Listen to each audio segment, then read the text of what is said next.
Hello, kelas 7. Jumpa lagi dalam pembelajaran matematika bersama Miss Febri.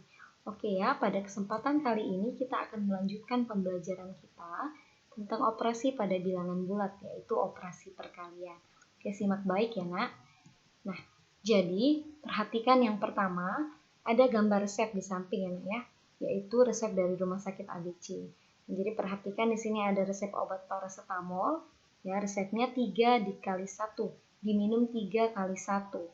Oke, 3 kali 1 ini artinya apa ya? Apakah artinya sekali minum 3 butir atau minum 1 butir sebanyak 3 kali? Nah, jadi yang betul itu minumnya sebanyak kali, yaitu masing-masing 1 butir. 3 kali. 3 kali minumnya sebanyak 1 butir. Oke, yang kedua. Oke, di sini ada gedung 5 lantai ya, Nak. Suatu gedung tersusun atas 5 lantai. Jika tinggi 1 lantai, nah jadi ini dia ya. Lantai 1, lantai 2, lantai 3, dan seterusnya. Masing-masing lantai ini tingginya 3 meter. Pertanyaannya, tentukan tinggi gedung tersebut. Jadi ini tanpa atap ya, Nak. Yang dihitung hanya yang warna kuning ini, ya kan? Nah, jadi permasalahan tersebut dapat disajikan dalam bentuk perkalian seperti ini. 5 dikali 3. 5 dikali 3 itu artinya 3 ditambah 3 ditambah 3 ditambah 3 ditambah 3. Sehingga hasilnya adalah 15. Atau dalam garis bilangan bisa kita nyatakan seperti ini. Oke ya, ini ada garis bilangan. 5 dikali 3 sama dengan 3 ya kan. Awalnya di titik 0, bergerak ke kanan sebanyak 3 satuan.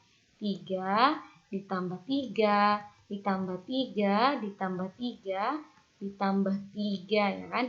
Nah, jadi ini dia, 3-nya ada 5 kali. Sehingga posisi akhir sekarang ada di titik 15 gitu ya.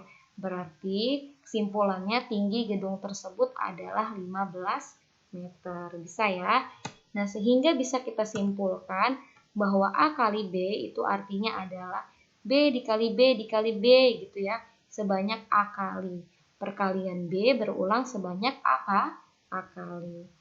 Nah, selanjutnya pada perkalian berlaku beberapa sifat, yaitu ada 4 ya, Nak. Yang pertama sifat komutatif itu bunyinya seperti ini. A dikali B sama dengan B dikali A. Gitu ya. Kemudian sifat asosiatif. Nah, kedua sifat ini berlaku pada penjumlahan ya. Pada pertemuan sebelumnya sudah kita bahas ya, Nak. Nah, kemudian tambahannya ada sifat distributif, yaitu baik sifat distributif penjumlahan maupun distributif pengurangan. Oke, nanti kita akan ngecek semua sifat-sifat ini ya, Nak. Nah, sebelum kita cek itu semua, oke, Miss akan bahas tentang hasil perkalian itu dilihat dari tanda bilangannya. Maksudnya apa, Miss? Gitu ya kan? Nah, coba perhatikan. Positif dikali positif sama dengan positif. Positif dikali negatif sama dengan negatif. Negatif dikali positif sama dengan negatif. Negatif dikali negatif sama dengan positif. Oke, atau simpelnya gini dia. Mereka berpasang-pasangan dia ya, Nak. Jadi, jika tandanya sama, baik mau dia sama-sama positif maupun sama-sama negatif, hasilnya selalu positif. Ini dia ya. Kemudian, jika tandanya berbeda, mau dia positif duluan dikali negatif atau negatif duluan dikali positif, hasilnya selalu negatif. Bisa ya? Atau gini nih, Miss berikan lagi biar gampang ingatnya ya kan, seperti ini. Oke, jadi kalau positif itu melaksanakan, lawannya melaksanakan, meninggalkan. Kalau positif itu perintah, lawannya perintah larangan gitu ya. Jadi bacanya gini dia, Nak. Melaksanakan perintah artinya kita bertakwa gitu ya kan. Kalau kita melaksanakan larangan, tidak takwa, ya kan, otomatis namanya melaksanakan larangan berarti lawannya takwa ya. Tidak takwa. Meninggalkan perintah. Oh, berarti nggak bagus ya, tidak takwa. Dan yang terakhir meninggalkan larangan. Ini nice. Dia disebut takwa. Bisa ya. Jadi tanda ini juga perlu dia. Karena kalau salah tandanya sudah beda artinya ya, Nak. Oke. Nah, sekarang kita akan melakukan pengecekan kepada sifat-sifat yang tadi. Ada 4 sifat ya. Oke, pertama Miss gabungkan nih. Sifat komutatif dan asosiatif. Coba perhatikan ya. Ada tabel. Di sini ada kolom A, B, dan C. Ya, kolom berikutnya itu A kali B, kemudian B kali A. Coba perhatikan untuk yang pertama ya. A dikali B. Tadi udah ingat ya nak bagaimana untuk tanda positif negatifnya. Oke, A dikali B. 1 dikali 5 yaitu sama dengan 5. Dan 5 dikali 1 juga 5. Oke, kemudian A dikali B dikali C. Tadi kita sudah punya hasil bahwa A dikali B sama dengan 5. Nah, hasil ini kita kalikan ke kolom C. Kolom C-nya berapa nak? 4. Berarti 5 dikali 4 sama dengan 20. Oke, berikutnya B dikali C. B dikali C. B-nya 5, C-nya 4. Berarti B dikali C, 5 dikali 4 sama dengan 20. Dan ini yang terakhir, A dikali B dikali C. B kali C tadi berapa nak? 20 ya. A dikali B dikali C, A-nya sama dengan 1. Berarti A dikali B dikali C sama dengan 20. Nah, jadi nanti kamu lanjutkan ya tanpa melihat yang sudah Miss isi dulu. Kamu isi ya, ambil buku kamu, coba isi kolom-kolom berikutnya ya. Sehingga nanti hasilnya seperti ini, gitu ya. Seperti ini. Nah, dari sini apa yang bisa kita simpulkan? Ini dia ya. Ini kolom A dikali B dengan B dikali A itu nilainya sama. Nah, ini tadi sifat yang pertama yaitu sifat komutatif. Ini dia sifat komutatif yang bunyinya A dikali B sama dengan B dikali A. Nah, untuk yang kedua, ini yang Miss lingkari warna merah ya, Nak. Nah, untuk A dikali B dikali C itu hasilnya ternyata sama dengan A dikali B dikali C. Nah, ini disebut sifat asosiatif. Oke, bisa ya, udah 2 sifat kita cek bahwasannya dia berlaku sifat komutatif dan asosiatif pada perkalian. Oke, next. Sifat yang berikutnya yaitu sifat distributif pada penjumlahan. Oke, pada penjumlahan ya. Coba perhatikan, B ditambah C. B ditambah C. Oke. 5 ditambah 4 yaitu 9. Kemudian A dikali B ditambah C. Ini hasil B tambah C tadi kan 9. Kalikan dengan A. Nah, A-nya berapa? 1.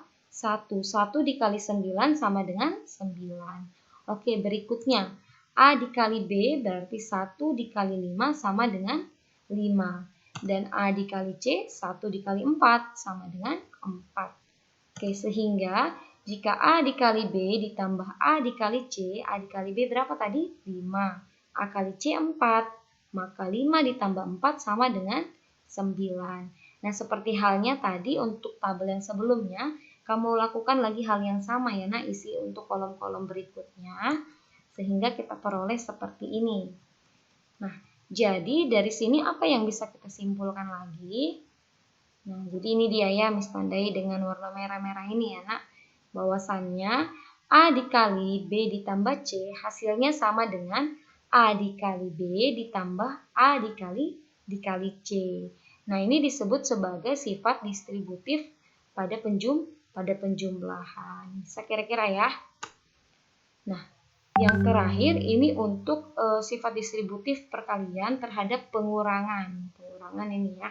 Oke, coba perhatikan. Untuk kolom yang pertama B dikurang C, B-nya 5, C-nya 4. Berarti B dikurang C, 5 dikurang 4 sama dengan 1. Oke, kemudian A dikali hasil B kurang C tadi. A-nya 1. Berarti 1 dikali 1 sama dengan 1. Oke, selanjutnya kolom yang harus kita isi yaitu kolom A dikali B. A dikali B, A-nya 1, B-nya 5.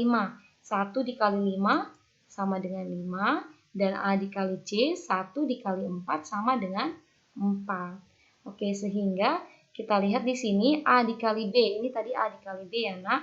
A dikali C, ini dia. A dikali B dikurang A dikali C, 5 dikurang 4 sama dengan 1. Oke, berikutnya nanti jika kita lanjutkan, kita peroleh hasil seperti ini dia. Nah, ya kan? Berarti dari sini apa yang bisa kita simpulkan? Nah, ini. Ternyata hasilnya sama juga ya. A dikali B dikurang C itu sama nilainya dengan A dikali B dikurang A dikali C. Jadi dia distributif dia. Nah, jadi A-nya ini dikali B, jadi A kali B. Dikurang A-nya dikali C, jadi A dikali C. Sehingga A dikali B dikurang C sama dengan A dikali B dikurang A dikali C disebut sebagai sifat distributif perkalian terhadap pengurangan. Oke.